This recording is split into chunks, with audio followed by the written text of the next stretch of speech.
Keperawatan jiwa komunitas adalah proses interpersonal yang berupaya meningkatkan dan mempertahankan perilaku pasien yang berperan pada fungsi yang terintegritas.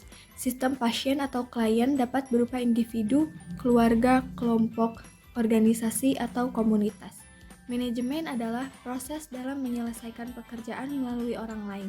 Pelayanan keperawatan adalah pelayanan yang dilakukan oleh banyak orang sehingga diperlukan pendekatan manajemen.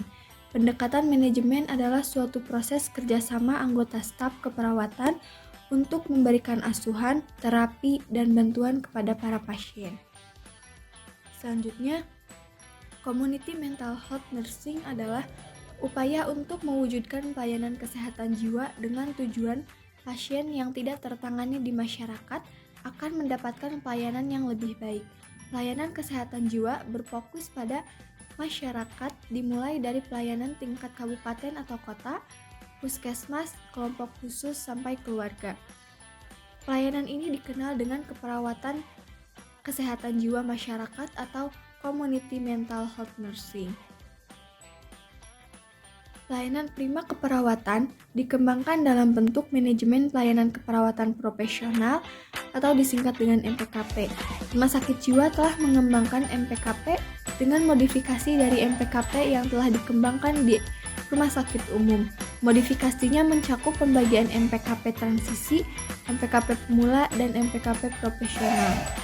Pelayanan kesehatan jiwa profesional komunitas itu ada 3. Yang pertama primer, kedua sekunder, dan yang terakhir itu tersier. Yang pertama, pencegahan primer. Jadi pencegahan primer adalah upaya yang dilakukan untuk mencegah terjadinya penyakit atau kondisi kesehatan sebelum penyakit tersebut muncul. Tujuannya itu untuk mengurangi insiden penyakit melalui tindakan yang bisa menghilangkan atau mengurangi faktor risiko.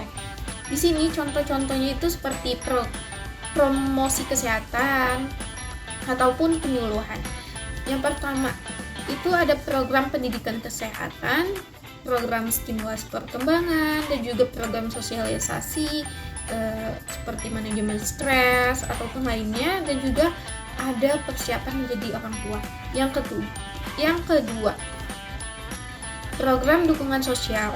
Ini diberikan pada anak yatim, orang-orang yang kehilangan pasangan, orang-orang yang kehilangan pekerjaan, serta mungkin kehilangan rumah akibat dari bencana.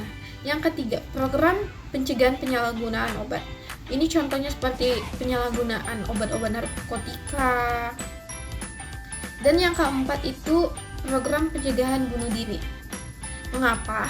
Karena ini bertujuan untuk mengurangi angka bunuh diri dan juga mencegah upaya dini dari bunuh diri ini dengan melalui berbagai strategi.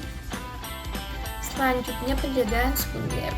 Pencegahan sekunder adalah upaya yang dilakukan untuk mendeteksi dan juga mengobati penyakit pada tahap awal sebelum penyakit tersebut mengalami kerusakan lebih lanjut dan menjadi lebih parah. Tujuannya itu untuk mengidentifikasi penyakit sedini mungkin sehingga dapat dilakukan tindakan yang bisa mencegah perkembangan penyakit. Contohnya di sini itu fokusnya itu seperti screening dan juga penanganan dengan segera. Untuk target-target pelayanan ini yaitu anggota masyarakat yang berisiko atau memperlihatkan tanda-tanda masalah psikososial dan juga gangguan jiwa. Selanjutnya ada pencegahan tersier. Yang pertama, melakukan pengkajian 2 menit untuk memperoleh data fokus. Yang kedua, deteksi awal masalah kesehatan jiwa di tingkat dasar. Yang ketiga, pengembangan manajemen kegiatan keperawatan berdasarkan 4 pilar nilai profesional. Yang keempat, pendekatan manajemen. Yang kelima, kompensasi dan penghargaan. Yang keenam, hubungan profesional. Yang ketujuh, pemberian asuhan keperawatan. Selanjutnya ada jenjang pelayanan kesehatan jiwa. Yang pertama, perawatan mandiri individu dan di lingkungan keluarga, yaitu kebutuhan kesehatan jiwa yang dapat dipenuhi oleh masing-masing individu dan keluarga atau masyarakat, baik individu maupun keluarga diharapkan dapat secara mandiri memelihara kesehatan jiwa. Yang kedua ada dukungan masyarakat dari sektor formal dan informal di luar sektor kesehatan, yaitu apabila masyarakat kesehatan jiwa yang dialami individu tidak mampu diatasi secara mandiri di lingkungan individu dan keluarga, maka upaya solusi tingkat berikutnya adalah leader formal dan informasi yang ada di masyarakat mereka akan menjadi tempat rujukan. Selanjutnya, yang ketiga, pelayanan kesehatan jiwa melalui pelayanan kesehatan dasar, yaitu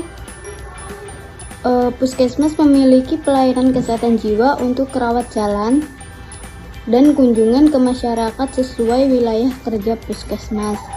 Yang keempat, pelayanan kesehatan jiwa masyarakat, yaitu tim kesehatan jiwa kabupaten atau kota, psikiatri, psikolog klinik, dan perawat jiwa atau dalam kondisi dapat dokter umum plus kesehatan jiwa, perawat plus CMHN, dan psikolog plus yang telah mendapatkan pelatihan kesehatan jiwa.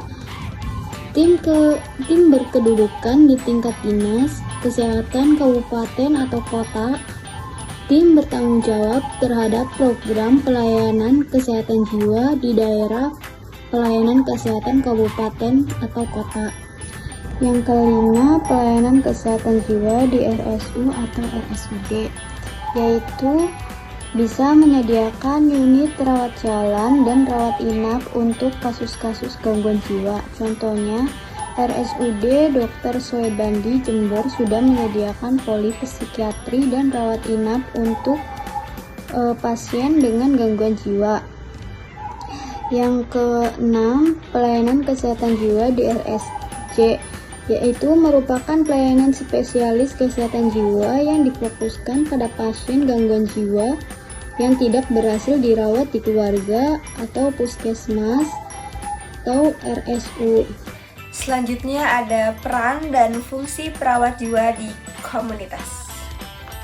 Yang pertama, yaitu sebagai pemberi asuhan keperawatan secara langsung, di mana peran perawat tersebut memberikan manajemen kasus, melakukan tindakan, dan melakukan kolaborasi dengan tim kesehatan yang lainnya, terutama melakukan kolaborasi dengan dokter pemberian obat. Yang kedua, yaitu ada peran perawat sebagai pendidik, di mana perawat melakukan pendidikan kesehatan kepada klien dan melakukan pendidikan kesehatan juga kepada keluarga. 5 tugas keluarga terkait gangguan jiwa. Yang pertama yaitu keluarga mampu mengenal masalah. Yang kedua, keluarga wajib mengambil keputusan. Yang ketiga, keluarga mampu menjaga anggota keluarga yang mengalami gangguan jiwa. Yang keempat, memodifikasi lingkungan. Dan yang kelima yaitu memanfaatkan fasilitas pelayanan kesehatan jiwa.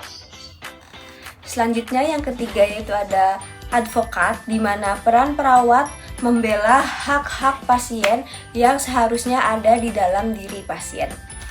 Selanjutnya yang keempat ada koordinator, di mana perawat melakukan rujukan dari rumah ke rumah dengan bantuan pada tokoh masyarakat, tokoh agama, dan masyarakat sekitarnya yang ada.